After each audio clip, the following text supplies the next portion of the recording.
À la une affaire qui fait grand bruit. Au Québec, le nombre de visas accordés aux étudiants d'Afrique francophone est en chute libre depuis plusieurs années.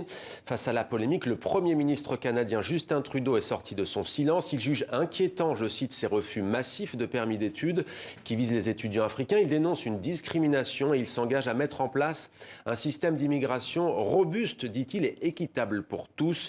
Avec nous pour parler de ce sujet qui agite le milieu universitaire, Bernard Tremblay, bonjour, merci d'être avec nous en direct du Québec. Vous êtes président de la Fédération des cégeps du Québec, le Collège d'enseignement général et professionnel. Ça concerne le premier niveau de l'enseignement supérieur.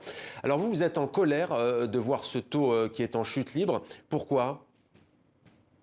Bien, évidemment, le Canada et le Québec en particulier, ce sont des terres de droits et libertés. On se targue d'être les défenseurs, évidemment, de principes là, que l'on connaît tous. Et donc, de sentir qu'il y a de la discrimination dans le traitement des permis d'études qui sont alloués par le gouvernement fédéral, ça nous heurte profondément dans nos valeurs.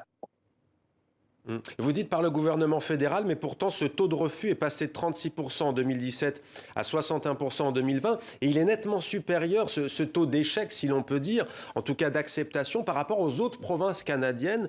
Comment ça s'explique, cette situation au Québec ?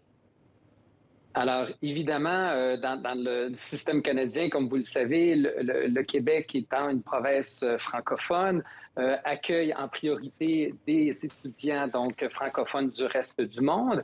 Et effectivement, le constat qui a été fait par un journaliste et chiffre à l'appui montre qu'au niveau donc du gouvernement fédéral qui émet les permis d'études, il semble y avoir une discrimination systématique des étudiants donc francophones par rapport à des étudiants anglophones, principalement en provenance d'Afrique. Des étudiants, pardonnez-moi, des évidemment, étudiants qui seraient soupçonnés de ne pas vouloir rentrer chez eux par la suite. Pour vous, c'est un procès d'intention qui est grave, ça, s'il s'avère juste ?